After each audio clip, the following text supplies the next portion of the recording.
Okay okay okay. Hi everyone, നമ്മുടെ home സയൻസിന്റെ class നമുക്ക് സ്റ്റാർട്ട് ചെയ്യാം.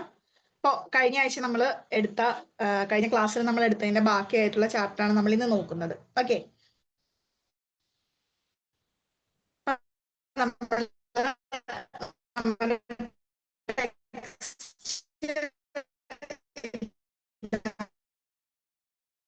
കേട്ടോ, ഈ ടെക്സ്റ്റ് ആണ് നമ്മൾ ഫോളോ ചെയ്യുന്നത്. ഇപ്പൊ നമ്മൾ ഏത് ചാപ്റ്റർ എടുത്തോണ്ടിരിക്കുന്നത്?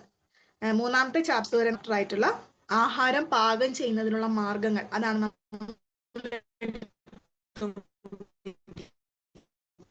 അല്ലെ? ആഹാരം പാകം ചെയ്യുന്നതിനുള്ള മാർഗങ്ങൾ നോക്കാം. എത്രാമത്തെ ചാപ്റ്റർ ആയിരുന്നു? 4ാമത്തെ ചാപ്റ്റർ. ഓക്കെ,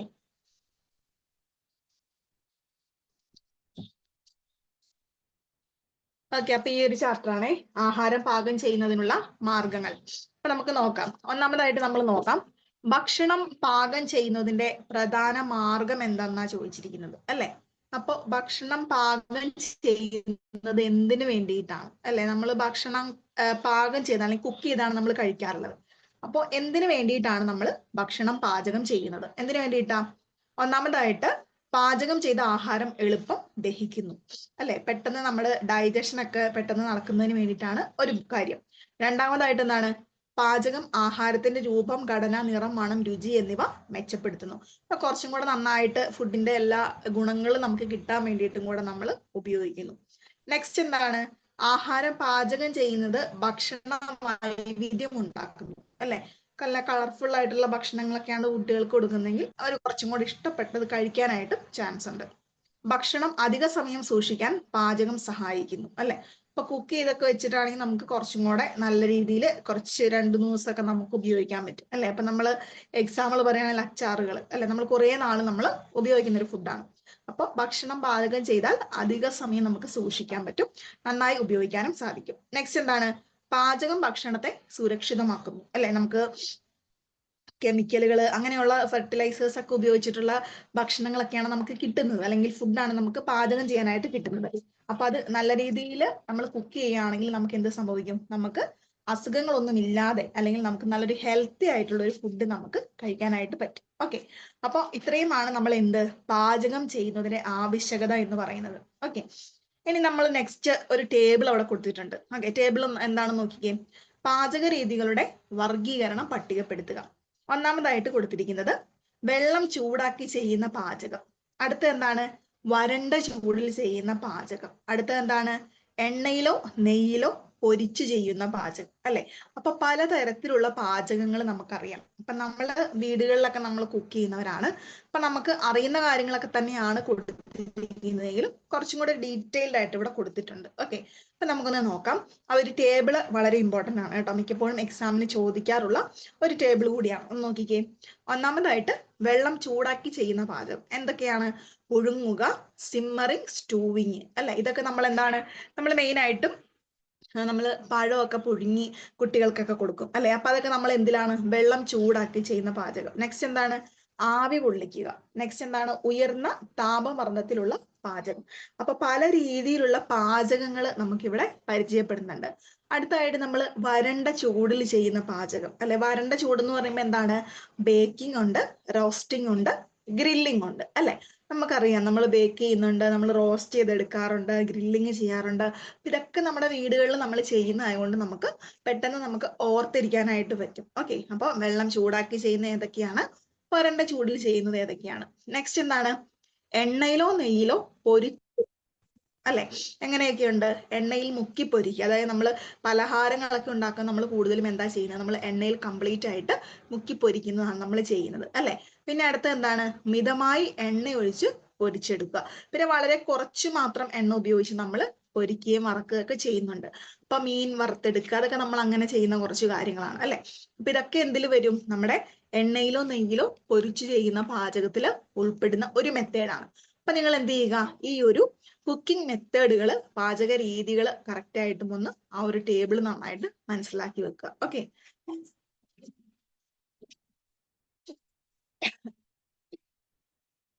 ഇനി നെക്സ്റ്റ് ആയിട്ട് നമുക്ക് നോക്കാം. വെള്ളം ചൂടാക്കി ചെയ്യുന്ന പാചക രീതികളെ കുറിച്ച് വിവരിക്കുക. നമ്മളിപ്പം ഓൾറെഡി പറഞ്ഞു ഏതൊക്കെ പാചക രീതികളാണ് ഉള്ളതെന്ന് പറഞ്ഞു. എന്നാലും കുറച്ചും കൂടെ ക്ലിയർ ആയിട്ട് നമ്മൾ ഓരോ പാചക രീതിയും കുറച്ചും കൂടെ ഡീറ്റെയിൽഡ് ആയിട്ട് നമ്മൾ എഴുതുകയാണ് അല്ലെ. അപ്പൊ പുഴുങ്ങുക എന്നാൽ എന്താണ്? ഇനി അടുത്തതായിട്ട് സിമ്മറിങ് അല്ലെങ്കിൽ സ്റ്റൂവിങ് എന്നാൽ എന്താണ്? ആവി കൊള്ളിക്കൽ എന്താണ്? ഉയർന്ന താപമർദ്ദത്തിലുള്ള പാചകം എന്താണ്? വരണ്ട ചൂടിൽ ചെയ്യുന്ന പാചക രീതികൾ ഏവ? അപ്പൊ ഓരോന്നിനും എന്തുണ്ട്? ഓരോ ഡെഫിനിഷൻ ആയിട്ട് ഇവിടെ കൊടുത്തിട്ടുണ്ട്. അപ്പൊ നോക്കാം. ഒന്നാമതായിട്ട് എന്താണ്? പുഴുങ്ങുക. അപ്പൊ എന്തൊക്കെയാണ്? മതിയായ അളവിലുള്ള വെള്ളത്തിൽ ആഹാരം പാചകം ചെയ്യുന്ന രീതിയാണ് പുഴുങ്ങുക. ഇനി സിമ്മറിങ് അല്ലെങ്കിൽ സ്റ്റൂവിങ് എന്താണ്? കുറച്ച് വെള്ളത്തിൽ താഴ്ന്ന ചൂടിൽ കൂടുതൽ സമയം വേവിക്കുന്നതിനെ സിമ്മറിങ് അല്ലെങ്കിൽ സ്റ്റൂവിങ് എന്ന് പറയുന്നു. തിളച്ചു കഴിഞ്ഞാൽ തീ കുറയ്ക്കുകയും ഭക്ഷണം പതുക്കെ വേവുകാൻ അനുവദിക്കുകയും വേണം. നമ്മളിതൊക്കെ വീട്ടിൽ ചെയ്യുന്നതാണ്, എങ്കിലും അതിന്റെ പേരുകളൊക്കെ ഒന്ന് ഓർത്തിരിക്കുക. അതിന്റെ ഡെഫിനേഷൻ ഒന്നുകൂടെ വായിച്ച് മനസ്സിലാക്കുക. ഓക്കെ, നെക്സ്റ്റ് എന്താണ്? ആവി കൊള്ളിക്കൽ അല്ലെ. എങ്ങനെയാണ്? നീരാവി കൊണ്ട് ഭക്ഷണം പാചകം ചെയ്യുന്ന രീതിയാണ് ആവി കൊള്ളിക്കൽ. നമ്മൾ ഇഡ്ഡലി ഒഴുങ്ങുക, അതുപോലെ പഴം, അതൊക്കെ നമ്മൾ ആവി കൊള്ളിക്കലാണ്. നെക്സ്റ്റ് എന്താണ്? ഉയർന്ന താപമർദ്ദത്തിലുള്ള പാചകം. ഒരു പ്രത്യേക പാത്രത്തിൽ ആവിയുടെ മർദ്ദം കൊണ്ട് ഭക്ഷണം പാചകം ചെയ്യുന്ന രീതിയാണ് പ്രഷർ കുക്കിംഗ് അല്ലെങ്കിൽ ഉയർന്ന താപമർദ്ദത്തിൽ പാചകം ചെയ്യുന്നത്. അപ്പോൾ പ്രഷർ കുക്കിംഗ് ആണ് നമ്മുടെ ഉയർന്ന താപമർദ്ദത്തിലുള്ള പാചകത്തിന് എക്സാമ്പിൾ ആയിട്ട് എഴുതേണ്ടത്. നെക്സ്റ്റ് നോക്കാം. Baking, roasting, grilling, next frying. അപ്പോൾ എന്താണ് ബേക്കിംഗ്? ബേക്കിംഗ് എന്താണ്? ചൂടാക്കിയതും അടച്ചിതുമായ ഒരു ഓവനിൽ ആഹാരം പാചകം ചെയ്യുന്ന രീതിയാണ്. ഇവ ഉപയോഗിച്ചാണ് roti, naan, pav, bun, biscuit, bread, pastries എന്നിവ ബേക്ക് ചെയ്യുന്നത്. അപ്പോൾ കേക്കൊക്കെ ബേക്ക് ചെയ്യുന്നതും ഈ ഒരു വരണ്ട ചൂടിൽ ചെയ്യുന്ന പാചക രീതികളാണ്. നെക്സ്റ്റ് നോക്കാം. റോസ്റ്റിംഗ്. റോസ്റ്റിംഗ് എന്താണ്? വരണ്ട ചൂടിൽ ആഹാരം പാചകം ചെയ്യുന്ന രീതിയാണിത്. ഇത് റൊട്ടി, നാൻ, പനീർ, ചിക്കൻ ഇവ വറക്കുവാൻ ഉപയോഗിക്കുന്നു. അടുത്തതായിട്ട് ഗ്രില്ലിങ്. എന്താണ് ഗ്രില്ലിങ്? നന്നായി കത്തുന്ന തീയിൽ ചൂട് നേരിട്ട് പതിപ്പിക്കാതെ വറക്കുന്നതിനേക്കാൾ കൂടുതൽ സമയമെടുത്ത് ചെയ്യുന്ന പാചകമാണ് ഗ്രില്ലിങ്. ഉരുളക്കിഴങ്ങ്, മധുരക്കിഴങ്ങ്, വഴുതനങ്ങ, ചിക്കൻ, മത്സ്യം ഇവയെല്ലാം ഇങ്ങനെ പാചകം ചെയ്യാം. ഇനി നെക്സ്റ്റ് നോക്കിയാൽ ഫ്രൈയിങ് എന്നാൽ എന്ത്? ഒരു ഡെഫിനിഷൻ കൊടുത്തിട്ടുണ്ട് അല്ലെ. എന്താണ് അതിന്റെ ഡെഫിനിഷൻ ആയിട്ട് വരുന്നത്? ചൂടുള്ള എണ്ണയിലോ നെയ്യിലോ ആഹാരം പാകപ്പെടുത്തുന്ന രീതിയാണ് ഫ്രൈയിങ്. ഇത് നന്നായി പൊരിക്കുക, മിതമായി പൊരിക്കുക എന്ന് രണ്ട് തരമുണ്ട്. കുറച്ച് എണ്ണ മാത്രം ഉപയോഗിച്ച് പൊരിക്കുന്നതിനാണ് മിതമായി പൊരിക്കൽ. എണ്ണയിലോ നെയ്യിലോ ഭക്ഷണ വസ്തു മുഴുവൻ പൊങ്ങിക്കിടന്ന് പാചകം ചെയ്യുന്ന രീതിയാണ് നന്നായി പൊരിക്കൽ അല്ലെങ്കിൽ ഡീപ്പ് ഫ്രൈയിങ് എന്ന് പറയുന്നത്. അപ്പൊ ഫ്രൈയിങ്, സാധാരണ ഫ്രൈയിങ്ങും ഉണ്ട്, ഡീപ്പ് ഫ്രൈയിങ്ങും ഉണ്ട്. അപ്പൊ എന്താണ് അതിൽ തമ്മിലുള്ള വ്യത്യാസം എന്നൊന്ന് മനസ്സിലാക്കിയിരിക്കുക. ഓക്കെ, നെക്സ്റ്റ് നോക്കിക്കേ. ഭക്ഷണം പാചകം ചെയ്യുമ്പോൾ ഉണ്ടാകുന്ന പോഷക നഷ്ടങ്ങൾ എന്തെല്ലാം? അപ്പൊ ഒരുപാട് വിറ്റാമിനുകളെ കുറിച്ച് നമുക്കറിയാം അല്ലെ. അപ്പൊ ഭക്ഷണം പാചകം ചെയ്യുമ്പോൾ എന്തൊക്കെയാണ് നഷ്ടപ്പെടുന്നത് എന്നാണ്. ഓക്കെ, എന്തൊക്കെയുണ്ട്? ഒന്നാമതായിട്ട് ജീവകം എ, ജീവകം ബി കോംപ്ലക്സ്, ജീവകം സി, മാംസ്യങ്ങൾ, എണ്ണയും കൊഴുപ്പും, ധാതുക്കൾ. അപ്പൊ ഇത്രയുമാണ് നമുക്ക് ഭക്ഷണത്തിലുള്ള മെയിൻ ആയിട്ടുള്ള പോഷകങ്ങൾ എന്ന് പറയുന്നത്. ഇനി ഏതൊക്കെ പോഷകങ്ങൾ നഷ്ടപ്പെടും? ജീവകം എ നഷ്ടപ്പെടും. ഏതൊക്കെയാണ്? അന്തരീക്ഷത്തിലെ ഓക്സിജനോട് പ്രതിപ്രവർത്തിക്കുമ്പോൾ ഇത് നശിക്കുന്നു. ഒരു തുറന്ന പാത്രത്തിൽ ഉയർന്ന ചൂടിൽ പാചകം ചെയ്യുമ്പോൾ ഭക്ഷണ വസ്തുവിന് ദീർഘസമയം ഓക്സിജനുമായി സമ്പർക്കം ഉണ്ടാക്കുന്നു. ഇത് ഭക്ഷണത്തിലെ ജീവകം എയുടെ സാന്നിധ്യം കുറയ്ക്കുന്നു. അപ്പൊ ജീവകം എ എങ്ങനെയാണ് ഭക്ഷണം പാചകം ചെയ്യുമ്പോൾ നഷ്ടപ്പെടുന്നു എന്നാണ് കൊടുത്തിരിക്കുന്നത്. നെക്സ്റ്റ് നോക്കാം. ജീവകം ബി കോംപ്ലക്സ്. എങ്ങനെയാണ് ബി കോംപ്ലക്സ് നഷ്ടപ്പെടുക? ജലത്തിൽ ലയിക്കുന്ന 8 ജീവകങ്ങളുടെ ഗണമാണിത്. നമ്മുടെ ആഹാരക്രമത്തിൽ ഉൾപ്പെടുന്ന അരി, പയറുവർഗ്ഗങ്ങൾ, ചില പച്ചക്കറികൾ ഇവ ജീവകം ബിയുടെ പ്രധാന ഉറവിടങ്ങൾ ആയാൽ ഇവ കഴുകുകയോ കുതിർക്കുകയോ വേവിക്കുകയോ ചെയ്യുമ്പോൾ പ്രത്യേകം ശ്രദ്ധിക്കേണ്ടിയിരിക്കുന്നു. അപ്പൊ ജീവകം ബി കോംപ്ലക്സ് ഏതൊക്കെ ഫുഡിലാണുള്ളത്, അതെങ്ങനെയാണ് നമ്മുടെ ഭക്ഷണത്തിൽ കറക്റ്റ് ആയിട്ട് കൊണ്ടുവരേണ്ടത്. നെക്സ്റ്റ് ജീവകം സി ഉണ്ട്, മാംസ്യങ്ങളുണ്ട്. എങ്ങനെയാണ് ജീവകം സി? ജലത്തിൽ ലയിക്കുകയും ചൂടേൽക്കുമ്പോൾ നശിക്കുകയും ഭസ്മീകരിക്കുകയും ചെയ്യുന്നതുമായ മറ്റൊരു ജീവകമാണിത്. ജീവകം സി സമൃദ്ധമായുള്ള പച്ചക്കറിയോ പഴമോ മുറിച്ചതിന് ശേഷം അത് കഴുകുകയോ പാചകം ചെയ്യുന്നതിന് മുമ്പ് വായുവിൽ അധിക സമയം തുറന്നു വയ്ക്കുകയോ ചെയ്താൽ ജീവകം കുറഞ്ഞ അളവിൽ നഷ്ടമാകും. അടുത്തതായിട്ട് എണ്ണയും കൊഴുപ്പും, ധാതുക്കൾ, മാംസ്യങ്ങൾ. അപ്പൊ എന്തൊക്കെയാണ്? മുട്ട, മത്സ്യം, മാംസം മുതലായ ഭക്ഷണങ്ങൾ പാകം ചെയ്യുമ്പോൾ അവയുടെ മാംസം മയപ്പെടുന്നു. ഭക്ഷണത്തിൽ അടങ്ങിയിരിക്കുന്ന എല്ലാ മാംസ്യങ്ങളും വെള്ളത്തെ ആഗിരണം ചെയ്യുകയും ചൂട് കൊണ്ട് കട്ടിയാവുകയും ചെയ്യുന്നു. അടുത്തതായിട്ട് ധാതുക്കൾ. ഏതൊക്കെയാണ് ധാതുക്കൾ എന്ന് പറയുന്നത്? സോഡിയം, പൊട്ടാസ്യം ഇവ പോലെയുള്ള ധാതുക്കൾ ജലത്തിൽ ലയിക്കുന്നവയാണ്. ഭക്ഷണ വസ്തു വെള്ളത്തിൽ മുക്കുമ്പോഴും കഴുകുമ്പോഴും ഇത് തിളപ്പിച്ച് വെള്ളം കളയുമ്പോഴും ധാതുക്കൾ നഷ്ടപ്പെടുന്നു. ഓക്കെ, അപ്പം ഭക്ഷണം പാചകം ചെയ്യുമ്പോൾ നമുക്ക് ഉണ്ടാകുന്ന പോഷക നഷ്ടങ്ങൾ എന്തെല്ലാം എന്നുള്ള ചോദ്യം വന്നിട്ടുണ്ടെങ്കിൽ എന്തൊക്കെ എഴുതണം? ജീവകം എ എന്താണെന്ന് എഴുതുക, ജീവകം ബി കോംപ്ലക്സിനെ കുറിച്ച് എഴുതുക, ജീവകം സി എഴുതുക, മാംസ്യങ്ങൾ എഴുതുക, അതുപോലെ എണ്ണയും കൊഴുപ്പും, അതുപോലെ തന്നെ ധാതുക്കൾ. ഇപ്പൊ ഈ 8 ക്വസ്റ്റ്യൻസ് 8 ആൻസറും അതിന്റെ കൂടെ എഴുതണം. നെക്സ്റ്റ് നോക്കാം, പോഷണ സംരക്ഷണം എന്നതുകൊണ്ട് അർത്ഥമാക്കുന്നത് എന്ത്? എന്തൊക്കെയാണ് പോഷണ സംരക്ഷണം എന്ന് പറഞ്ഞാൽ? ഭക്ഷണം തയ്യാറാക്കുമ്പോഴും പാചകം ചെയ്യുമ്പോഴും പോഷകങ്ങൾ നഷ്ടപ്പെടാതെ സൂക്ഷിക്കുന്നതാണ് പോഷക സംരക്ഷണം എന്നതുകൊണ്ട് നോക്കുന്നത്. ഇനി പോഷകങ്ങളുടെ സമ്പുഷ്ടീകരണം എന്നാൽ എന്ത്? എന്തൊക്കെയാണ് പോഷകങ്ങളുടെ സമ്പുഷ്ടീകരണം എന്നതുകൊണ്ട് ഉദ്ദേശിക്കുന്നത്? ഭക്ഷ്യ ഇനങ്ങളുടെ പോഷക മൂല്യം വർദ്ധിപ്പിക്കുന്നതിന് സ്വീകരിക്കുന്ന രീതികളെ പോഷകങ്ങളുടെ സമ്പുഷ്ടീകരണം എന്ന് പറയുന്നു. അപ്പോൾ ഭക്ഷണം പാചകം ചെയ്യുമ്പോൾ പോഷകങ്ങൾ നഷ്ടപ്പെടാതെ ഇരിക്കാൻ എന്തൊക്കെ കാര്യങ്ങൾ ചെയ്യണം? എന്തൊക്കെ ചെയ്യണം? സമ്മിശ്രണം, പുളിപ്പിക്കൽ, മുളപ്പിക്കൽ, അതുപോലെ ഭക്ഷണത്തിന്റെ മുന്നൊരുക്കങ്ങൾ. അപ്പോൾ ഭക്ഷണത്തില് പോഷകങ്ങൾ നഷ്ടപ്പെടാതിരിക്കാൻ എന്തൊക്കെ ചെയ്യണം എന്നതിന് ആൻസർ പറയുമ്പോൾ എന്തൊക്കെ വരണം? പുളിപ്പിക്കൽ, അതുപോലെ തന്നെ മുളപ്പിക്കൽ, സമ്മിശ്രണം. ഈ മൂന്നുമാണ് നമ്മൾ അതിന് ആൻസർ ആയിട്ട് എഴുതേണ്ടത്. എന്തൊക്കെ വരും? ഒരു ആഹാരത്തിൽ നിന്ന് മാത്രം നമുക്ക് എല്ലാ പോഷകങ്ങളും ലഭിക്കുന്നില്ല. അതുകൊണ്ട് വൈവിധ്യമുള്ള ഭക്ഷണം നമ്മൾ കഴിക്കുന്നു. വ്യത്യസ്ത ഭക്ഷ്യകണങ്ങളെ കൂട്ടിച്ചേർക്കുന്നത് എല്ലാ പോഷകങ്ങളും ലഭിക്കുന്നതിനുള്ള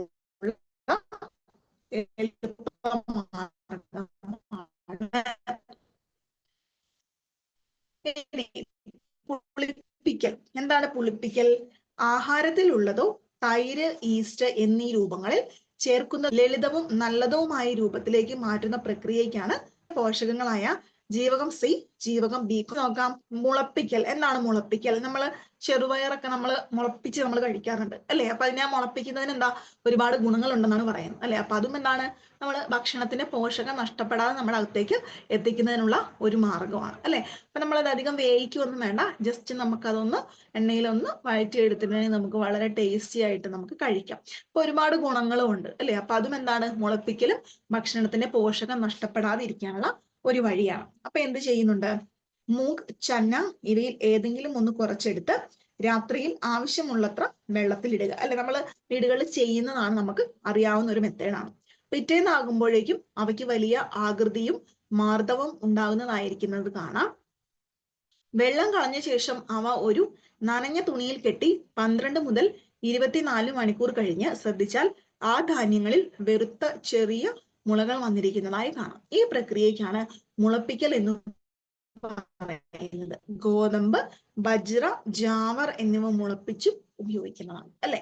അപ്പൊ നമുക്ക് മുളപ്പിച്ച് കഴിക്കാൻ പറ്റുന്ന കുറച്ച് നമ്മുടെ ധാന്യങ്ങളുണ്ട് അല്ലെ? അപ്പൊ അതിന് എക്സാമ്പിൾ ആയിട്ട് പറയുന്നത് ഗോതമ്പ്, നമ്മുടെ ചെറുപയർ, ബജ്ര, ജാവർ. അപ്പൊ ഇതൊക്കെ നമുക്ക് ഇങ്ങനെ മുളപ്പിച്ച് അതിന്റെ പോഷകം കളയാതെ നമുക്ക് കഴിക്കാനായിട്ട് പറ്റുന്ന കുറച്ച് ഐറ്റംസ് ആണ്. ഓക്കെ, ഇനി നോക്കാം, ഭക്ഷണത്തിന്റെ മുന്നൊരുക്കങ്ങൾ എന്നാൽ എന്ത്? അപ്പൊ നമ്മള് ഭക്ഷണം പാചകം ചെയ്യുന്ന നമ്മൾ പറഞ്ഞു അല്ലെ? അപ്പൊ എന്തൊക്കെയാണ് ഈ ഭക്ഷണത്തിന്റെ മുന്നൊരുക്കങ്ങൾ എന്നാൽ എന്ത്? എന്തൊക്കെയാണ്? ഭക്ഷണം പാചകം ചെയ്യാൻ തയ്യാറെടുക്കുന്നതിന് മുൻപുള്ള പ്രവർത്തനങ്ങളാണ് തൊലി ചുരുണ്ടുക, കഴുകുക, മുറിക്കുക, അരിയുക തുടങ്ങിയവയാണ് ഇതിൽ ഉൾപ്പെടുന്നത്. അപ്പൊ നമ്മളൊരു കുക്കിങ്ങിന് മുമ്പായിട്ട് നമ്മൾ എന്തൊക്കെ ചെയ്യുന്നു എന്നത് ഇതിൽ ഉൾപ്പെടുത്തിയിട്ടുണ്ട്. ഓക്കെ,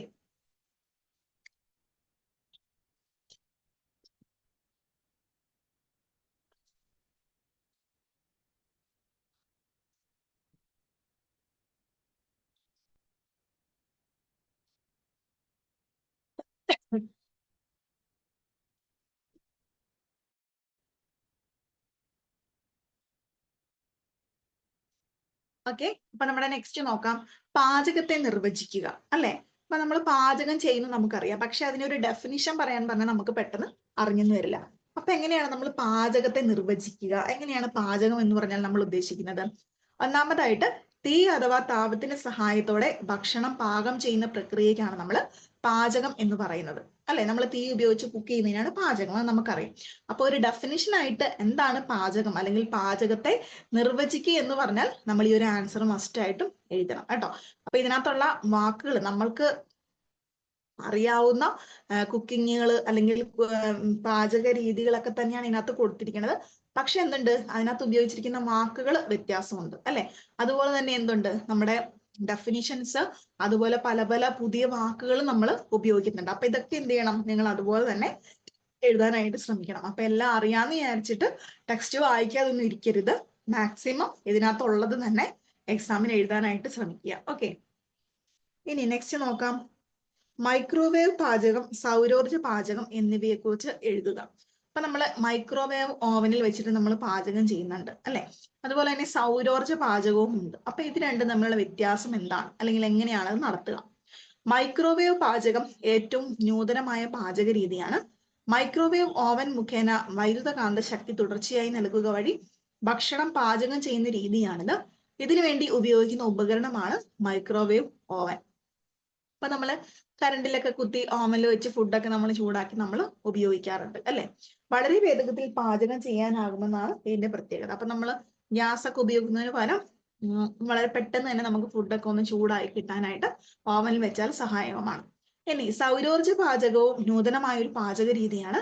ഭൂമിയിൽ ഏറ്റവും പ്രാഥമികമായ ഊർജ ഉറവിടമാണ് ഇത്, സൗരോർജം. പ്രകൃതിദത്തമായ ഈ സൗരോർജം ഉപയോഗിക്കുന്നുള്ള പാചകം എല്ലായ്പ്പോഴും ആശ്രയിക്കാനാവുന്നതല്ല അല്ലെ.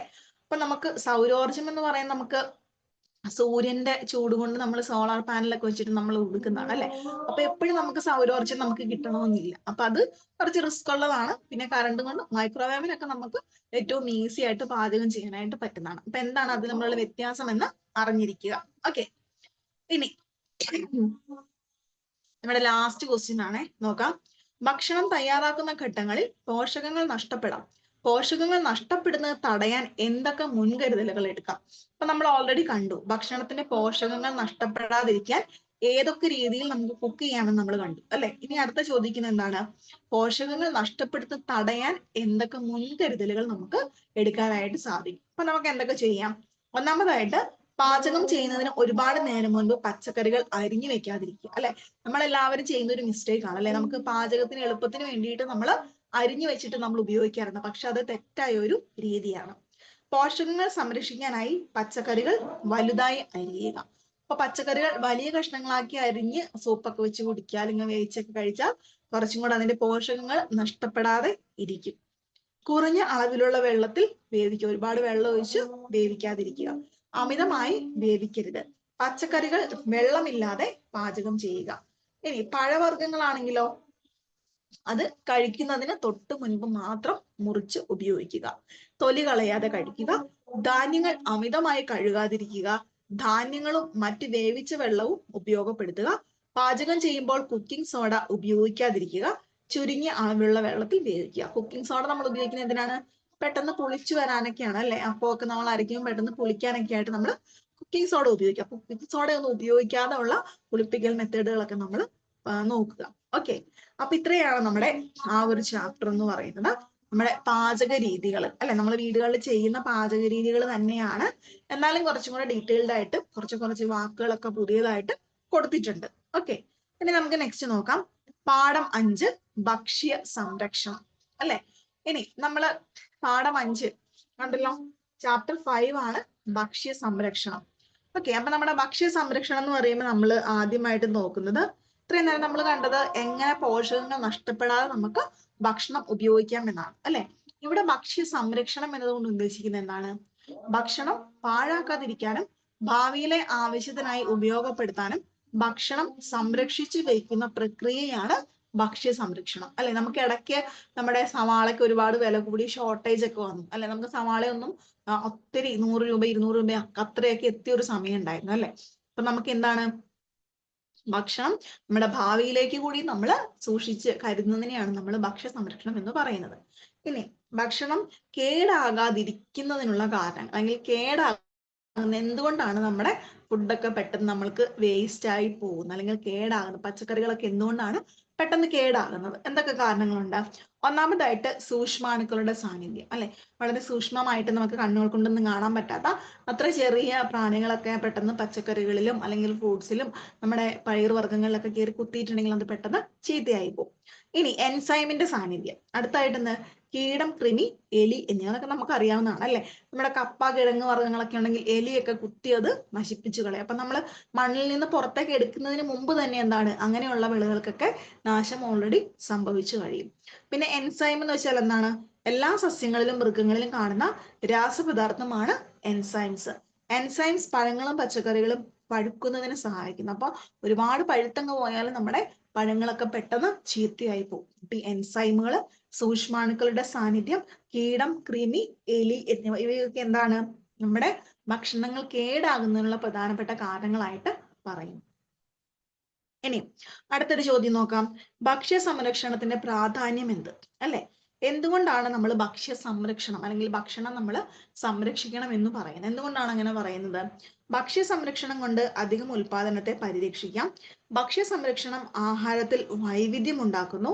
ഭക്ഷ്യ ഇനങ്ങൾ അവ ലഭ്യമല്ലാത്ത സ്ഥലങ്ങളിൽ എത്തിക്കാൻ കഴിയുന്നു. ഭക്ഷ്യവസ്തുക്കളുടെ സംരക്ഷണം അവയുടെ കയറ്റി അയക്കലും സംരക്ഷണവും സംഭരണവും എളുപ്പമാക്കുന്നു. നമ്മൾ ഈ പറഞ്ഞ പോലെ നമുക്ക് ഷോർട്ടേജ് ഒന്നും വരാതിരിക്കാനായിട്ട് നമ്മൾ എന്ത് ചെയ്യുക? നമ്മുടെ ഭക്ഷ്യ സംരക്ഷണം നമ്മൾ വളരെ അത്യാവശ്യമായിട്ടുള്ള ഒരു കാര്യമാണ്. ഇനി അടുത്ത നോക്കാം. ഭക്ഷ്യ സംരക്ഷണത്തിന്റെ തത്വങ്ങൾ വിശദീകരിക്കുക. ഇപ്പൊ നമ്മള് ഭക്ഷണങ്ങൾ അല്ലെങ്കിൽ എങ്ങനെ സംരക്ഷിക്കണം, അല്ലെങ്കിൽ എന്തുകൊണ്ടാണ് ഭക്ഷണം നമുക്ക് കിട്ടാതിരിക്കുന്നത്, അല്ലെങ്കിൽ അതിന്റെ ഒരു എന്തൊക്കെയാണ് അതിനു വേണ്ടി നമുക്ക് ചെയ്യാൻ പറ്റുക എന്ന് നോക്കാം, അല്ലെ? എന്തൊക്കെയാണ്? ഒന്നാമതായിട്ട് സൂക്ഷ്മാണുക്കളെ കൊല്ലുക, അല്ലെ? നമ്മൾ എന്ത് ചെയ്യണം? പാൽ തിളപ്പിക്കുമ്പോൾ അതിലെ സൂക്ഷ്മാണുക്കൾ നശിക്കുന്നു. സൂക്ഷ്മാണുക്കൾക്ക് ഉയർന്ന താപത്തിൽ അതിജീവിക്കാനാവില്ല. ഇതാണ് ഭക്ഷണ സംരക്ഷണത്തിലെ ഒന്നാമത്തെ തത്വം, അല്ലെ? അപ്പൊ നമ്മള് നമ്മുടെ ഉൽപ്പന്നങ്ങളിലുള്ള സൂക്ഷ്മാണുക്കളെയൊക്കെ കൊന്ന് അല്ലെങ്കിൽ അതിനെ നശിപ്പിച്ചതിന് ശേഷം നമ്മളത് ഫ്രിഡ്ജിലൊക്കെ സൂക്ഷിക്കുകയാണെങ്കിൽ നമുക്ക് കുറച്ചും കൂടെ നാളെ ആ ഫുഡ് ഉപയോഗിക്കാനായിട്ട് പറ്റും. ഇനി രണ്ടാമത് നോക്കാം. സൂക്ഷ്മാണുക്കളുടെ പ്രവർത്തനം തടയുകയോ താമസിപ്പിക്കുകയോ ചെയ്യുക, അല്ലെ? എന്തൊക്കെ ചെയ്യുക? മുട്ടയുടെ പുറന്തോട്, പഴങ്ങളുടെയും പച്ചക്കറികളുടെയും തൊലി എന്നിവ സൂക്ഷ്മാണുക്കളുടെ പ്രവർത്തനത്തെ സാവധാനത്തിലാക്കുന്ന സംരക്ഷണ കവചങ്ങളാണ്. ഭക്ഷണം തണുപ്പിച്ചാൽ സൂക്ഷ്മാണുക്കളുടെ പ്രവർത്തനത്തെ തടയാനാകും. താഴെ പറയുന്നതിലൂടെ സൂക്ഷ്മാണുക്കളുടെ വളർച്ചയെ തടസ്സപ്പെടുത്തി ഭക്ഷണത്തെ സംരക്ഷിക്കാം. അപ്പൊ എന്തൊക്കെയുണ്ട്? സംരക്ഷണം കവചം നൽകുന്നതിലൂടെ, ഉയർന്ന താപം നൽകിക്കൊണ്ട്, താപം വളരെ കുറച്ചുകൊണ്ട്, രാസപദാർത്ഥങ്ങൾ ഉപയോഗിച്ചുകൊണ്ട്. അപ്പൊ ഈ പറയുന്ന മെത്തേഡൊക്കെ ഉപയോഗിക്കുകയാണെങ്കിൽ നമ്മുടെ ഭക്ഷണ സംരക്ഷണം അല്ലെങ്കിൽ ഏതൊക്കെയാണ് അതിന്റെ തത്വങ്ങൾ എന്ന് നമുക്ക് എഴുതാനായിട്ട് വെക്കാം കേട്ടോ. അപ്പൊ നിങ്ങൾ നോക്കുക. സൂക്ഷ്മാണുക്കളുടെ പ്രവർത്തനം തടയുക, അതുപോലെ എൻസൈമിന്റെ പ്രവർത്തനം നിർത്തുക. അപ്പൊ ഇത് എഴുതാനായിട്ട് ഒരു എളുപ്പവഴിയുണ്ട്. ഭക്ഷണം എങ്ങനെയാണ് കേടാവുന്നത് നമ്മൾ പഠിച്ചു, അല്ലെ? എൻസൈമുകളുടെ സാന്നിധ്യം, സൂക്ഷ്മാണുക്കളുടെ സാന്നിധ്യം, അതുപോലെ കൃമി, കീടം എന്നിവ. അപ്പോ ഭക്ഷണം സംരക്ഷിക്കാനും എന്ത് ചെയ്താൽ മതി? ആ കേടാക്കുന്ന ആൾക്കാരെ തന്നെ നമ്മൾ എങ്ങനെയാണ് അതിനെ ഒന്ന് നിലനിർത്തുക, അല്ലെങ്കിൽ എങ്ങനെയാണ് അതിനെ ഒന്ന് സോൾവ് ചെയ്യുക എന്നതൊന്ന് ഓർത്താൽ മതി കേട്ടോ. അപ്പൊ ഈ തത്വങ്ങൾ നമുക്ക് പെട്ടെന്ന് മനസ്സിലേക്ക് വരും. ഓക്കെ, ഇനി നോക്കാം. വീട്ടിൽ ഭക്ഷണം കേടാകാതെ സൂക്ഷിക്കുന്നതിനുള്ള മാർഗങ്ങൾ എന്തൊക്കെ? അപ്പൊ നമ്മൾ ഏറ്റവും കൂടുതലായിട്ട് നമ്മുടെ ഭക്ഷണം കേടാകാതെ നമ്മൾ സൂക്ഷിക്കുന്നത് എവിടെയാണ്? നമ്മുടെ ഫ്രിഡ്ജിലാണ്, അല്ലെ? ഫ്രിഡ്ജ് നമ്മൾ നിറഞ്ഞിരുന്നാലും നമ്മൾ എന്ത് ചെയ്യും? പിന്നെയും നമ്മൾ ആഹാരങ്ങൾ കുക്ക് ചെയ്താണെങ്കിലും അല്ലാത്തതാണെങ്കിലും നമ്മൾ കയറ്റി നിറച്ചുകൊണ്ടേയിരിക്കും. അപ്പൊ ഒന്നാമത് എന്താണ്?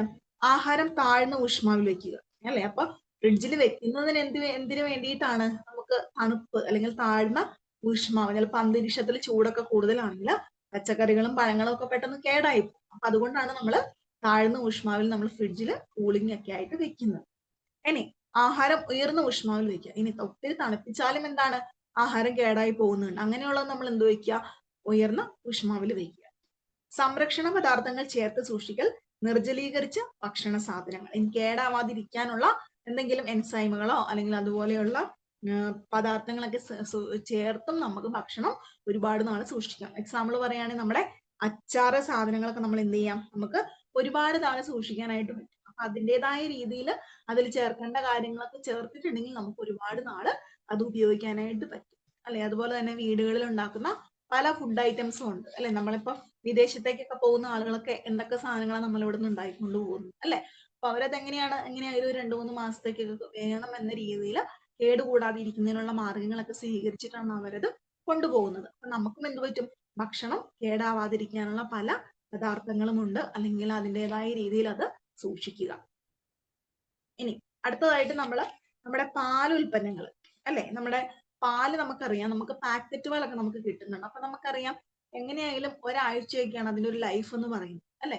ഒരാഴ്ചയായിരിക്കും നമുക്ക് പാക്കറ്റ് പാലിലൊക്കെ നിങ്ങൾ അതിന്റെ ഡേറ്റ് ഒക്കെ നോക്കിയാൽ കാണാം 7 days എന്നൊക്കെ പറഞ്ഞ് എഴുതിയിട്ടുണ്ടാവും അല്ലെ. അപ്പൊ ഒരാഴ്ച എങ്ങനെയാണ് ഈ പാല് കേടുകൂടാതിരിക്കുന്നത് അല്ലെ. നമ്മുടെ വീട്ടിലൊക്കെ പശുവൊക്കെ ഉണ്ട്, നമുക്കറിയാം അത് പിറ്റേ ദിവസം തന്നെ എങ്ങനെയായാലും അത് ഫ്രിഡ്ജിലൊക്കെ സൂക്ഷിച്ചില്ലെങ്കിൽ അത് ചീത്തയായി പോകും അല്ലെ, പാല് വിരിഞ്ഞു പോകും നമ്മൾ പറയും.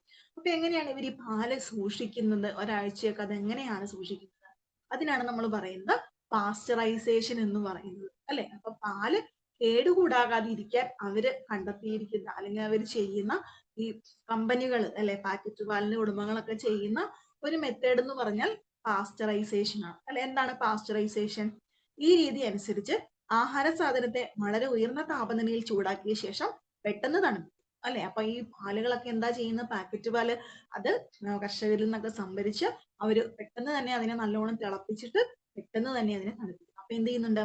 കീടാണുക്കൾക്ക് പെട്ടെന്ന് ഊഷ്മാവിലുള്ള വ്യതിയാനത്തെ അതിജീവിക്കാൻ കഴിയാത്തതിനാൽ അവ നശിച്ചു പോകും. അപ്പൊ അതിനകത്ത് കീടാണുക്കളൊക്കെ പോയി നല്ല ഫ്രഷ് ആയിട്ടുള്ള പാലാണ് നമുക്ക് പാക്കറ്റിലൊക്കെ നമുക്ക് കിട്ടുന്നത്. അപ്പൊ അതെന്ത് ചെയ്യാം? നമുക്കത് പിന്നെ കടയിൽ നിന്ന് മേടിച്ചിട്ട് ഫ്രീസറിൽ ഇരിക്കുന്നതായിരിക്കും നമുക്ക് കിട്ടുന്നത് അല്ലെ. പിന്നെയും അത് തിളപ്പിച്ചില്ലെങ്കിലും കുഴപ്പമൊന്നുമില്ല, നമുക്കത് ആ ഒരു തണുപ്പോട് കൂടി തന്നെ കുടിക്കാം, അല്ലെങ്കിൽ തിളപ്പിച്ചില്ലെങ്കിലും കുഴപ്പമില്ല, ചൂടാക്കിയായാലും നമുക്ക് ഉപയോഗിക്കാവുന്നതാണ്. ഓക്കെ, അപ്പൊ പാസ്ചറൈസേഷൻ മൂലമാണ് നമ്മുടെ പാക്കറ്റ് പാലുകളൊക്കെ നമുക്ക് കേടുകൂടാതെ നമുക്ക് കിട്ടുന്നത്. ഇനി അടുത്തത് നോക്കാം, സ്റ്റെറിലൈസേഷൻ എന്നതുകൊണ്ട് അർത്ഥമാക്കുന്നത് എന്താണ്? സ്റ്റെറിലൈസേഷൻ, ഇതിന്റെ അർത്ഥം കീടാണു വിമോചിതം എന്നാണ് അല്ലെ. നമ്മൾ സ്റ്റെറിലൈസ് ചെയ്യുക എന്ന് പറയും. നമ്മൾ ഹോസ്പിറ്റലിലൊക്കെ പോയി കഴിഞ്ഞാൽ നമുക്ക് കേൾക്കാം അല്ലെ, സ്റ്റെറിലൈസ് ചെയ്ത ഉപകരണം അല്ലെ, കീടാണു വിമുക്തമായ ഉപകരണങ്ങൾ മാത്രമാണ് അവർ ഓരോ കാര്യത്തിനും അല്ലെ, എന്തെങ്കിലും സർജറിക്കാവട്ടെ അല്ലെങ്കിൽ ഡ്രസ് ചെയ്യാനോ അങ്ങനെ എന്തിനാണേലും അവര് ഉപയോഗിക്കുകയുള്ളൂ. അപ്പൊ എന്താണ് ഇതിന്റെ അർത്ഥം? കീടാണു വിമോചിതം എന്നാണ് അല്ലെ. അതിനകത്ത് കീടാണു ഒന്നും ഇല്ലാതെയാണ് ഓരോ ഉപകരണങ്ങളും അവര് ഉപയോഗിക്കുന്നത്. ഇതിൽ ഉപയോഗിക്കുന്ന ഉയർന്ന ഊഷ്മാവ് ആഹാരത്തിലുള്ള എല്ലാ തരം കീടാണുക്കളെയും നശിപ്പിക്കും. അപ്പൊ അതുപോലെ തന്നെ നമുക്ക് എന്ത് ചെയ്യാം? നമുക്ക് സ്റ്റെറിലൈസേഷൻ നടത്തുന്നത് കൊണ്ട് നമ്മുടെ ഭക്ഷണത്തിലുള്ള കീടാണുക്കളെയൊക്കെ നമുക്ക് പെട്ടെന്ന് തന്നെ നശിപ്പിക്കാനായിട്ട് പറ്റും. ഇതിനുവേണ്ടി എന്ത് ചെയ്യുക? ഉയർന്ന ഊഷ്മാവിലാണ് ആഹാരം ചൂടാക്കേണ്ടത്. ഭക്ഷണ സാധനത്തെ ഉയർന്ന ഊഷ്മാവിൽ കൂടുതൽ സമയം ചൂടാക്കിയാണ് ഇത് സാധിക്കുന്നത്. അപ്പൊ എന്ത് ചെയ്യണം? ഒരുപാട് നല്ല ചൂടില് ഭക്ഷണത്തെ ചൂടാക്കിയിട്ടുണ്ടെങ്കിൽ അതിനകത്തെ കീടാണു ഒക്കെ നശിച്ചു പൊക്കോളും എന്നാണ് പറയുന്നത്. ഓക്കെ, ഇനി അടുത്ത നോക്കാം, പഴങ്ങളും പച്ചക്കറികളും മരവിപ്പിക്കുമ്പോൾ ശ്രദ്ധിക്കേണ്ട കാര്യങ്ങൾ എന്തൊക്കെയാണ്? പായ്ക്ക് ചെയ്യാൻ ഉപയോഗിക്കുന്ന പോളിത്തീൻ കൂടുതൽ നല്ല ഉറപ്പുള്ളതായിരിക്കണം. ഒരിക്കൽ പുറത്തെടുത്ത് സാധാരണ ഊഷ്മാവിലേക്ക് കൊണ്ടുവന്ന ഭക്ഷണ സാധനങ്ങൾ വീണ്ടും മരവിപ്പിക്കുമ്പോൾ പാടില്ല. ചെറിയ പാക്കറ്റുകളിലായി മരവിപ്പിച്ച് സൂക്ഷിച്ചാൽ ഓരോ നേരത്തെ ആവശ്യാനുസരണം എടുത്ത് ഉപയോഗിക്കാം. കൂടുതൽ ഒട്ടിച്ച് സീൽ ചെയ്യുന്നതിന് മുമ്പായി അതിനുള്ളിലെ വായു മുഴുവനായി നീക്കം ചെയ്യുവാനായി ശ്രമിക്കണം.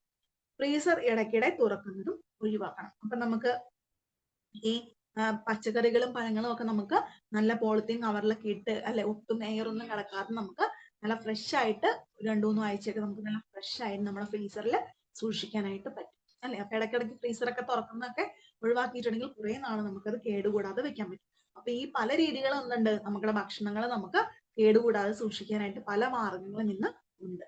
ഇനി നിർജ്ജലീകരണം എന്ന പ്രക്രിയയെ വിശദീകരിക്കുക. അടുത്ത എന്താണ്?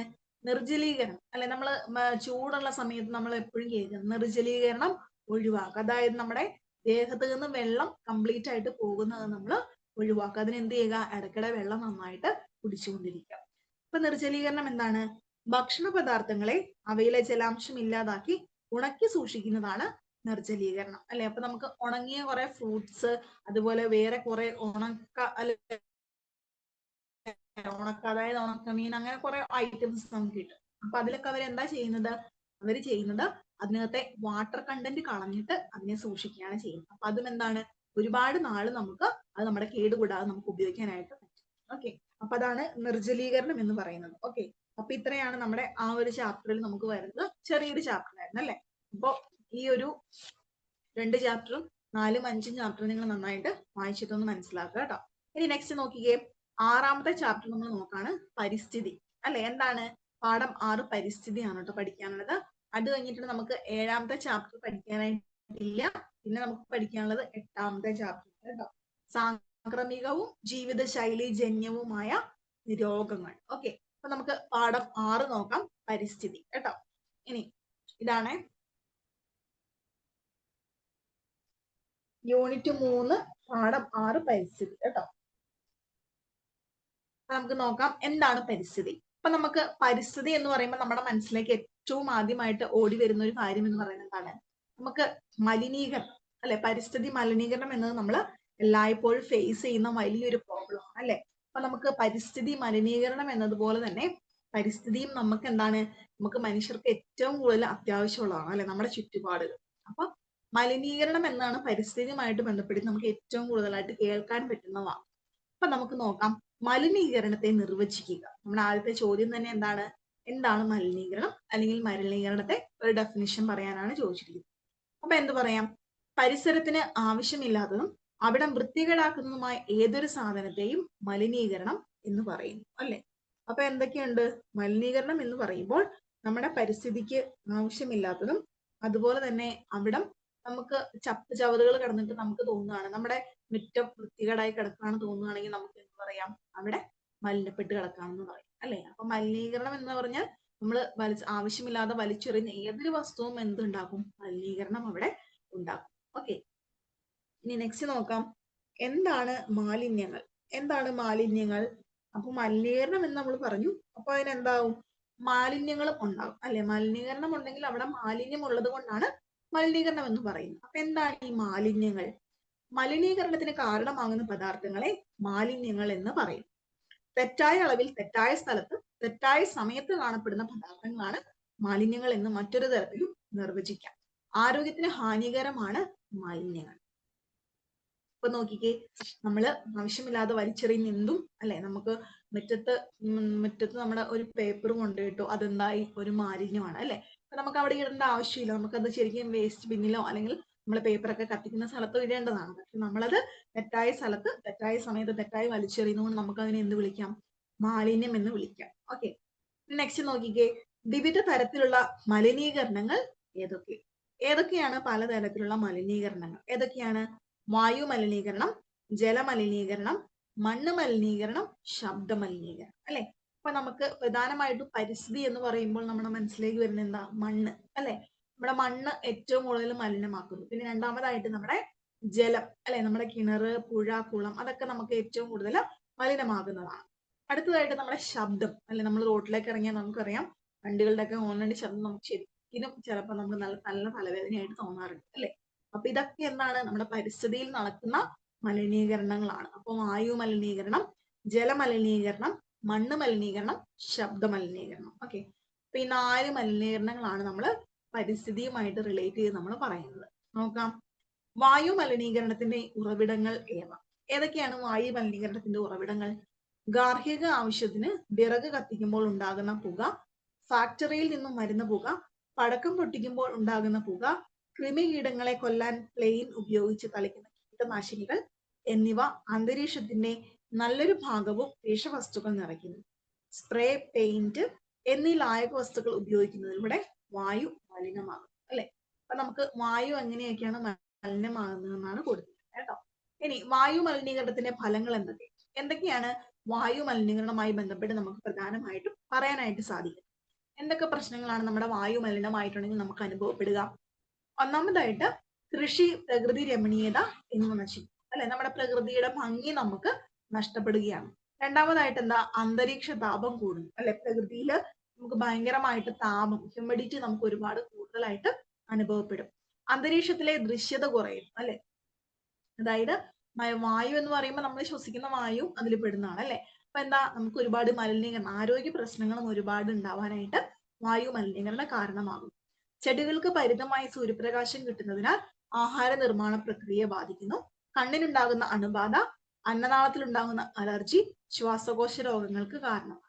അപ്പോൾ വായു മലിനീകരണം മൂലം പ്രകൃതിക്കും മനുഷ്യനും ഒരുപോലെ ദോഷകരമാണ് അല്ലെ. മനുഷ്യനാണ് ഏറ്റവും കൂടുതൽ പ്രശ്നങ്ങൾ വരുന്നത് അല്ലെ. നമുക്ക് അലർജി, ശ്വാസം മുട്ടല്, അതുപോലെ പലതരത്തിലുള്ള പൊടി മൂലം നമ്മൾ ഒരുപാട് രോഗങ്ങൾ നമുക്ക് ഉണ്ടായേക്കാം. ഓക്കെ, ഇനി വായു മലിനീകരണം നിയന്ത്രിക്കാനുള്ള മാർഗങ്ങൾ ഏതൊക്കെ? എന്തൊക്കെയാണ് നമുക്ക് വായു മലിനീകരണം നിയന്ത്രിക്കാനായിട്ട് ചെയ്യാനായിട്ട് പറ്റുക? ഒന്നാമതായിട്ട് വീട്ടിൽ നമുക്ക് എന്ത് ചെയ്യാൻ പറ്റും? വീട്ടിൽ പുകയില്ലാത്ത അടുപ്പ് ഉപയോഗിക്കുക, അല്ലെ? നമ്മുടെ അടുപ്പിൽ നിന്നുള്ള പുക എന്താണ്? നമുക്ക് നല്ല ബുദ്ധിമുട്ടുണ്ടാക്കുന്ന ഒരു കാര്യമാണ്, അല്ലെ?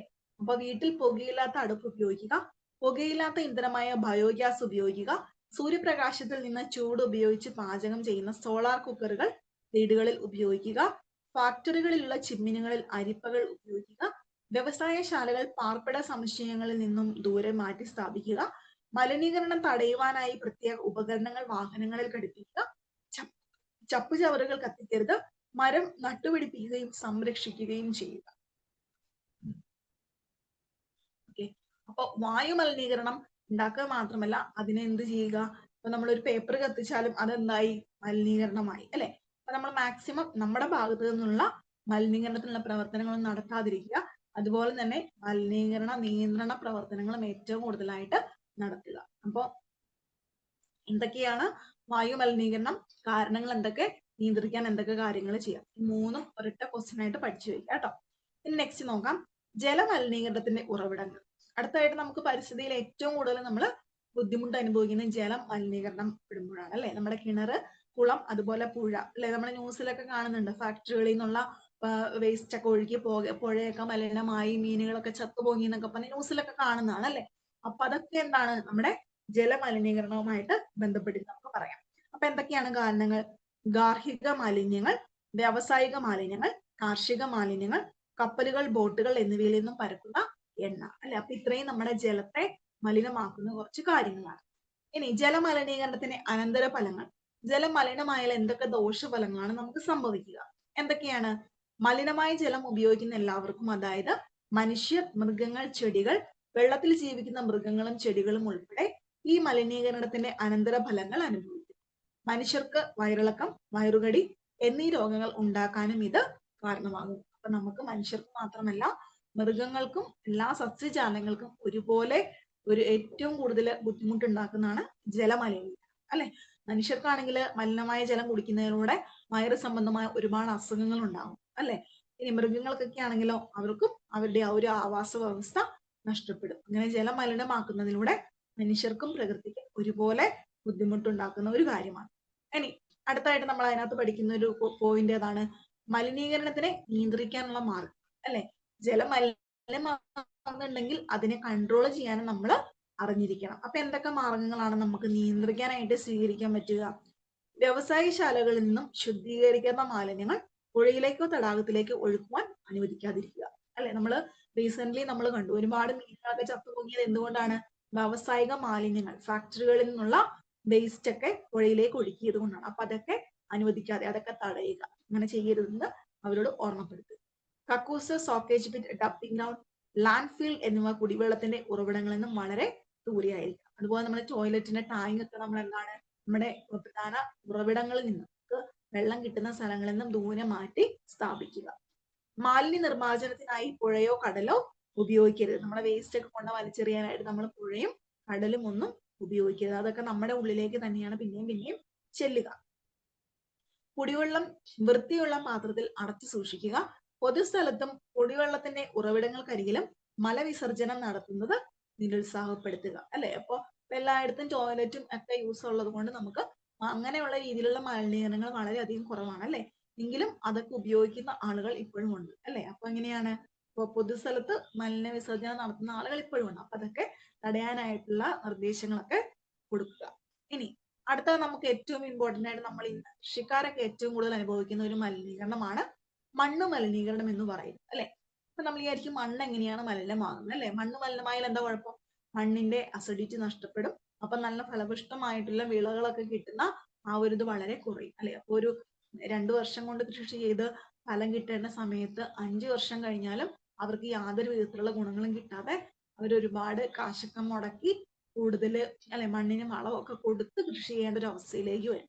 അപ്പൊ ഇതൊക്കെ എന്തുകൊണ്ടാണ്? മണ്ണിൽ കൂടുതൽ പ്ലാസ്റ്റിക് അതുപോലെയുള്ള വേസ്റ്റ് ഒക്കെ അടിഞ്ഞുകൂടി മണ്ണിന്റെ ആ ഒരു ഫലപുഷ്ടി നഷ്ടപ്പെടുന്നതുകൊണ്ടാണ് ഇങ്ങനെയുള്ള കാര്യങ്ങളൊക്കെ സംഭവിക്കുന്നത്. അപ്പൊ മണ്ണ് മലിനമാകുന്നത് എങ്ങനെയൊക്കെയാണ്? മനുഷ്യർക്ക് ചുറ്റും ജീവജാലങ്ങൾക്കും ഹാനികരമാക്കുന്ന രീതിയിൽ മണ്ണിലുണ്ടാകുന്ന ഭൗതികവും രാസപരവും ജീവശാസ്ത്രപരവുമായ മാറ്റത്തെയാണ് മണ്ണ് മലിനീകരണം എന്ന് പറയുന്നത്. ഇനി മണ്ണ് മലിനമാകാതിരിക്കാനുള്ള നിയന്ത്രണ മാർഗങ്ങൾ ഏവ? എന്തൊക്കെ കാര്യങ്ങൾ നമുക്ക് ചെയ്യാം? പാഴ്വസ്തുക്കളുടെ ശരിയായ നിർമ്മാർജ്ജനം, അതായത് നമ്മുടെ വേസ്റ്റ് നമ്മൾ കറക്റ്റ് ആയിട്ടുള്ള രീതിയിൽ ഡിസ്പോസ് ചെയ്യുക, കക്കൂസ് ഉപയോഗിക്കുക, അണുനാശിനികൾ കീടനാശിനികളുടെയും പരിമിത ഉപയോഗം, പരിസ്ഥിതി സൗഹൃദ വസ്തുക്കൾ ഉപയോഗിക്കുക. ഇനി ശബ്ദ മലിനീകരണത്തിന്റെ ഉറവിടങ്ങൾ. ശബ്ദ മലിനീകരണം നമുക്കറിയാം, നമ്മൾ റോട്ടിലോട്ട് ഇറങ്ങുകയാണെങ്കിൽ നമുക്ക് ആവശ്യമില്ലാതെ ഓൺ അടിക്കുക, അല്ലെ?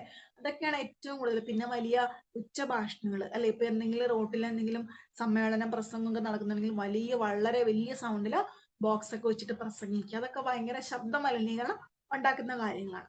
അപ്പൊ എന്തൊക്കെയാണ്? മോട്ടോർ വാഹനങ്ങൾ, തീവണ്ടി, വിമാനങ്ങൾ, ഉച്ചഭാഷണികൾ, റേഡിയോ, ടെലിവിഷൻ എന്നിവ വളരെ ഉച്ചത്തിൽ പ്രവർത്തിപ്പിക്കുക, ഫാക്ടറികളും യന്ത്രങ്ങളും. നമ്മുടെ വീടുകളിൽ തന്നെ നമുക്കറിയാം, അല്ലെ? നമ്മൾ വളരെ ഉച്ചത്തിലൊക്കെ പാട്ടും TV ഒക്കെ വെക്കുന്ന ആളുകളുണ്ട്. അപ്പൊ അതൊക്കെ എന്താണ്? ഒരു തരത്തില് നമ്മുടെ ശബ്ദ മലിനീകരണത്തിന് കാരണമാകുന്ന കാര്യങ്ങളാണ്. ഇനി ശബ്ദ മലിനീകരണത്തെ എങ്ങനെ നിർവചിക്കാം? യന്ത്രങ്ങൾ, ഉച്ചഭാഷിണി, വാഹന ഗതാഗതം എന്നിവയിൽ നിന്നും ഉണ്ടാകുന്ന അരോചകങ്ങളായ ശബ്ദങ്ങളെയാണ് ശബ്ദ മലിനീകരണം എന്നതുകൊണ്ട് അർത്ഥമാക്കുന്നത്, അല്ലെ? അരോചകം എന്ന് പറഞ്ഞാൽ എന്താ? കേൾക്കാൻ അത്ര സുഖമില്ലാത്തത്, അല്ലെ? അപ്പൊ നമുക്ക് നല്ല പാട്ടൊക്കെ ആണെങ്കിൽ നമുക്ക് ഇഷ്ടപ്പെടും, അല്ലെ? അതൊന്നും എന്താണ്? മലിനീകരണത്തിൽ പെടുന്നതല്ല.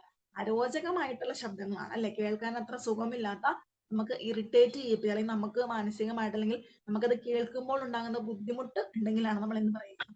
അവിടെ ശബ്ദ മലിനീകരണം ഉണ്ട് എന്ന് നമ്മൾ പറയുന്നത്. ഓക്കെ, നോക്കാം. ശബ്ദ മലിനീകരണത്തിന്റെ നിയന്ത്രണ മാർഗങ്ങൾ എന്തൊക്കെ കാര്യങ്ങൾ നമുക്ക് മലിനീകരണം തടയാനായിട്ട് ശ്രദ്ധിക്കാം?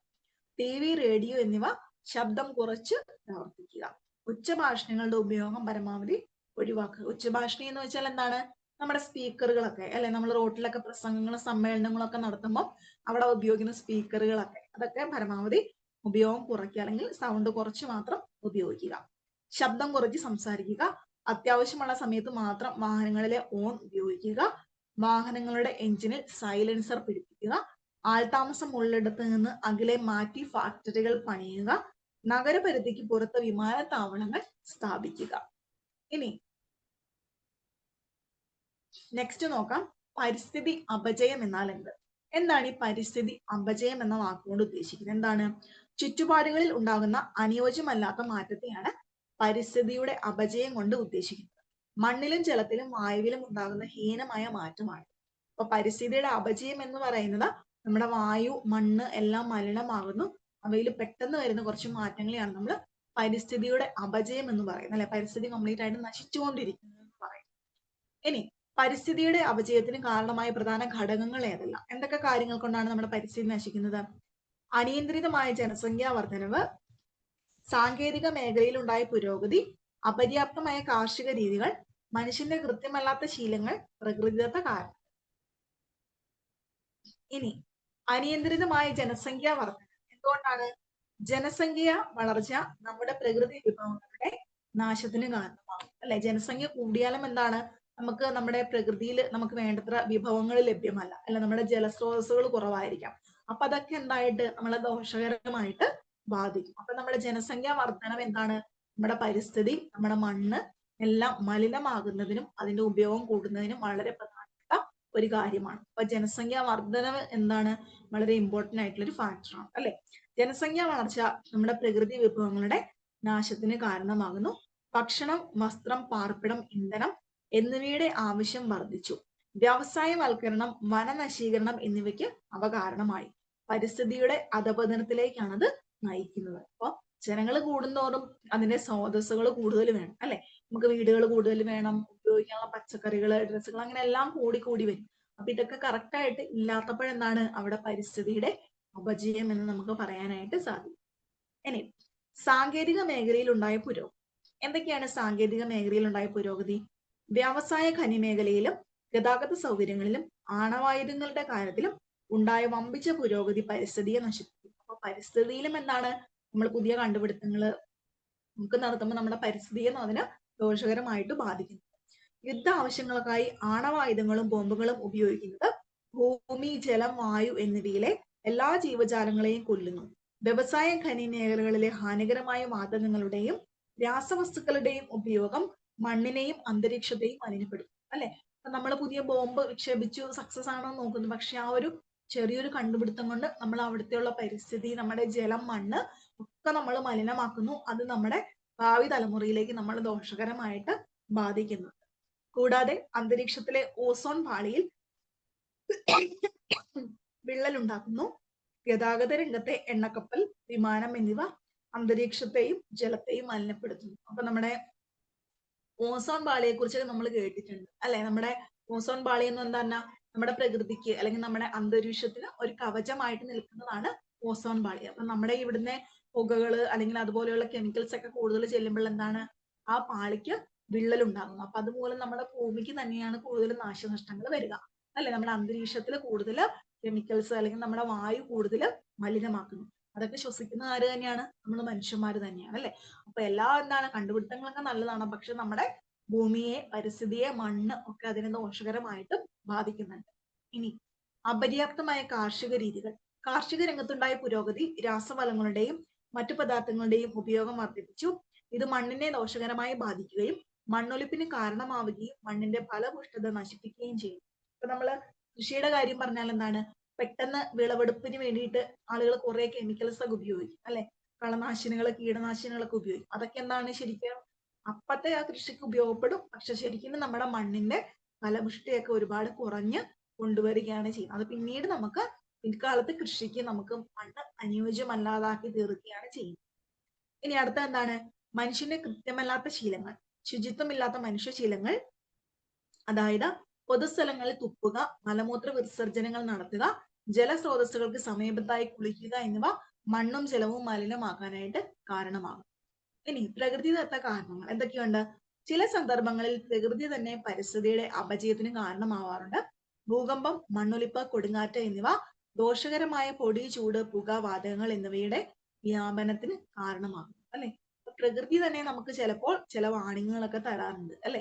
ഇപ്പൊ ഭൂകമ്പം, മണ്ണൊലിപ്പ് അല്ലെ, നമുക്ക് അറിയാം പ്രകൃതിദത്തമായിട്ടുള്ള കാരണങ്ങളും കൊണ്ട് നമ്മുടെ അന്തരീക്ഷം മലിനമാകും. ഇനി അടുത്തായിട്ട് നോക്കിയിട്ടുണ്ടെങ്കിൽ പ്രകൃതി സൗഹൃദം എന്താണെന്ന് നിർവചിക്കുക.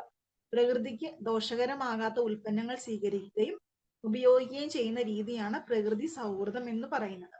ജൈവ സൗഹൃദം അഥവാ ബയോ ഫ്രണ്ട്ലി എന്നും ഇവ അറിയപ്പെടുന്നു. ചെടികൾ, മൃഗങ്ങൾ, മനുഷ്യർ, പരിസ്ഥിതി എന്നിവയോട് ബന്ധം വരുന്ന ഇക്കോളജി എന്ന വാക്കിൽ നിന്നാണ് ഇക്കോ എന്ന വാക്ക് ഉരുത്തിരിഞ്ഞു വന്നിരിക്കുന്നത്. ഉൽപാദനം, ഉപയോഗം, നീക്കം ചെയ്യൽ എന്നിവയുടെ അടിസ്ഥാനത്തിൽ പ്രകൃതി സൗഹൃദ ഉൽപ്പന്നങ്ങളുടെ ഉപയോഗത്തെ മൂന്നായി തരംതിരിക്കാം. ഉൽപാദനം, ഉപയോഗം, നീക്കം ചെയ്യൽ. ഉൽപാദനം എന്നാൽ എന്താണ്?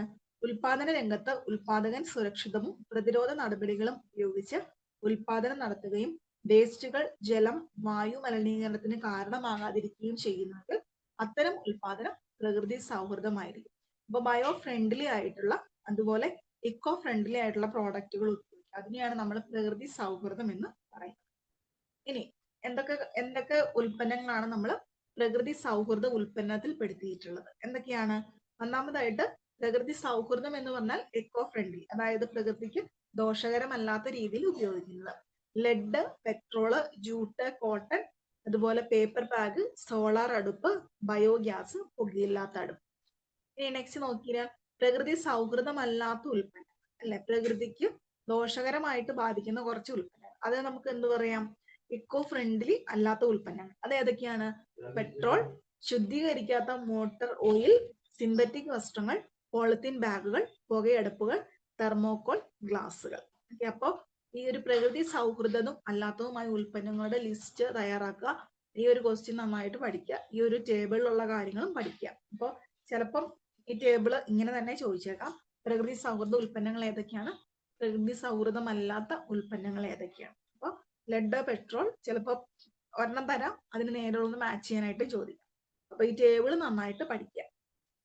ഓക്കെ, അപ്പൊ ഇത്രയേ ഉള്ളൂ നമ്മുടെ ഈ ഒരു ചാപ്റ്റർ 4, 5, 6 3 ചാപ്റ്ററിലെ കാര്യങ്ങൾ നന്നായിട്ട് വായിച്ചു നോക്കുക, നന്നായിട്ട് വായിച്ച് മനസ്സിലാക്കുക. നമുക്കറിയാവുന്ന കാര്യങ്ങളൊക്കെ തന്നെയാണെങ്കിലും അതിനകത്ത് കൊടുത്തിരിക്കുന്ന ഡെഫിനിഷൻസ് ഉണ്ട്, പ്രത്യേകതരം മാർക്കുകളൊക്കെ കൊടുത്തിട്ടുണ്ട് അല്ലേ? അപ്പൊ അതൊക്കെ അങ്ങനെ തന്നെ എഴുതിയിട്ടുണ്ടെങ്കിൽ അതിനുള്ള കറക്റ്റ് ആയിട്ടുള്ള മാർക്ക് കിട്ടുകയുള്ളൂ.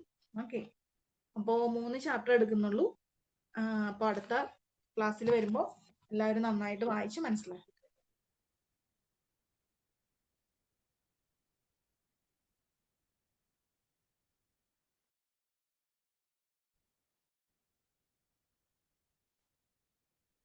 Okay, thank you, ma'am.